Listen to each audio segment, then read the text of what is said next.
নমস্কাৰ সকলোকে পুনৰবাৰ স্বাগতম জনাই আৰম্ভ কৰিবলৈ লৈছোঁ আজিৰ ভিডিঅ'টো। প্ৰথম কুৱেশ্যনটোত দিয়া আছে which two countries does the Gobi desert touch? কোন দুখন দেশক গোবি মৰুভূমিয়ে স্পৰ্শ কৰিছে? অপশ্যন এ দিয়া আছে ছুডান আৰু ইজিপ্ত, অপশ্যন বি দিয়া আছে Saudi Arab and Iraq, option C দিয়া আছে Turkmenistan and Uzbekistan and option D দিয়া আছে চাইনা এণ্ড মংগোলিয়া।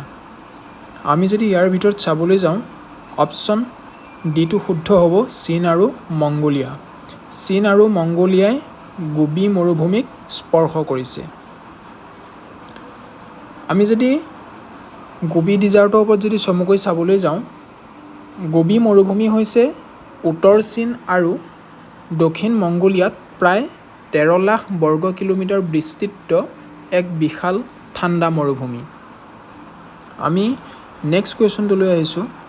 নেক্সট কুৱেশ্যনত দিয়া আছে the primary raw material used by the Assam বায়' ৰিফাইনেৰী প্ৰাইভেট লিমিটেড ইজ। অসমৰ জৈৱ শোধনাগাৰ প্ৰাইভেট লিমিটেডত ব্যৱহৃত প্ৰাথমিক কেঁচামাল কি বুলি সুধিছে? অপশ্যন দিয়া আছে এ বাঁহ, অপশ্যন বি পানী মেটেকা, অপশ্যন চি দিয়া আছে কুঁহিয়াৰৰ আৱৰ্জনা, অপশ্যন ডি দিয়া আছে কলগছ। আমি যদি ইয়াৰ ভিতৰত চাবলৈ যাওঁ, ইয়াৰ ভিতৰত অপশ্যন এটো শুদ্ধ হ'ব, বাঁহ। বাঁহক অসম জৈৱ শোধনাগাৰ প্ৰাইভেট লিমিটেডে কেঁচামাল হিচাপে ব্যৱহাৰ কৰে। আমি নেক্সট কুৱেশ্যনটোলৈ আহিছোঁ। নেক্সট কুৱেশ্যনটোত দিয়া আছে which of the following mountain range is in Jammu and Kashmir region? Jammu আৰু কাশ্মীৰ অঞ্চলত নিম্নলিখিত কোনটো পৰ্বতমালা আছে সুধিছে।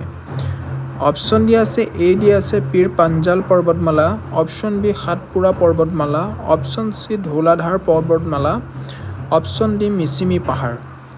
আমি যদি ইয়াৰ ভিতৰত চাবলৈ যাওঁ কাৰেক্ট এনচাৰটো হ'ব অপশ্যন এটো পীৰ পাঞ্জাল পৰ্বতমালা। ইয়াতে যদি আমি অপশ্যন কেইটাৰ ওপৰত যদি চাবলৈ যাওঁ দি থোৱা অপশ্যন যদি আমি চিটোৰ ওপৰত চাবলৈ যাওঁ ধৌলাধাৰ পৰ্বতমালা। ধৌলাধাৰ পৰ্বতমালা হিমাচল প্ৰদেশত অৱস্থিত। নেক্সট যদি আমি অপশ্যন ডিটোৰ ওপৰত যদি চাবলৈ যাওঁ মিচিমি হিলছ।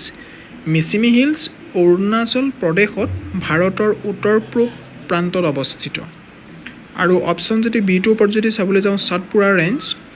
সাতপুৰা ৰেঞ্জ মধ্য ভাৰতত অৱস্থিত। ই গুজৰাট, মহাৰাষ্ট্ৰ, মধ্যপ্ৰদেশ আৰু ছত্তীশগড়ৰ দৰে ৰাজ্যসমূহৰ মাজেৰে বিস্তৃত হৈ আছে। আমি নেক্সট কুৱেশ্যনটোলৈ আহিছোঁ।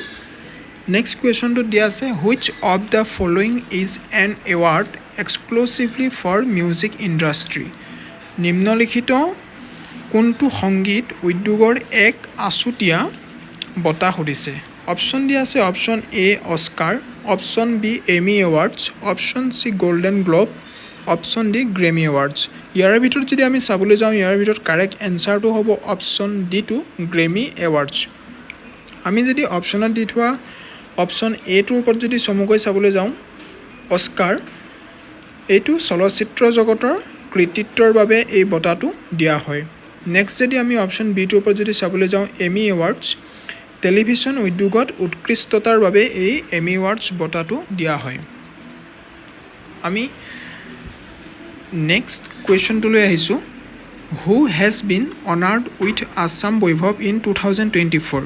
2024 বৰ্ষত কাক অসম বৈভৱৰ সন্মান প্ৰদান কৰা হৈছে? অপশ্যন কেইটা দিয়া আছে অপশ্যন এ দিয়া আছে ৰতন টাটা, অপশ্যন বি দিয়া আছে ৰঞ্জন গগৈ আৰু অপশ্যন চি দিয়া আছে Tapan Saikia and option D দিয়া আছে ৰঞ্জিত শেখৰ মুছাহাৰী। আমি যদি চাবলৈ যাওঁ ইয়াৰ ভিতৰত শুদ্ধ উত্তৰটো হ'ব অপশ্যন বিটো ৰঞ্জন গগৈ।